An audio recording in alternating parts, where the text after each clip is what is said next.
शिंदेंना जहागीरदार कुणी केलं असा सवाल विजय वडेट्टीवार यांनी विचारला। मावळाचा सरदार आणि सरदाराचा जहागीरदार कुणी केलं असं वडेट्टीवार यांनी विचारलंय। शिंदेंनी ठाकरेंवर केलेल्या टीकेवर वडेट्टीवार यांनी हे प्रत्युत्तर दिलंय।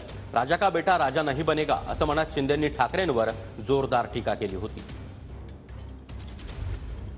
मी मुख्यमंत्री जरी असलो तरी सुद्धा आजही कार्यकर्ता म्हणून मी काम करतोय। श्रीकांत माझा मुलगा आपल्या शिबिरामध्ये बोलला होता, आपल्या पक्षामध्ये कोणी मालक नाही, कोणी नोकर नाही, आपण सगळे सहकारी आहोत। राजा का बेटा राजा नहीं बनेगा, जो काम करेगा और राजा बनेगा। बाळासाहेब देखील सहकार्यांना सवंगडी समजायचे, परंतु हे आपल्या सहकार्यांना घरगडी समजतात। घरात बसून पक्ष वाढत नाही, राज्य चालवता येत नाही। म्हणून जहांगीरदार तर कोणी बनवलं, जे जहांगीरदार म्हणून आज राजा होण्याच्या गोष्टी करताय।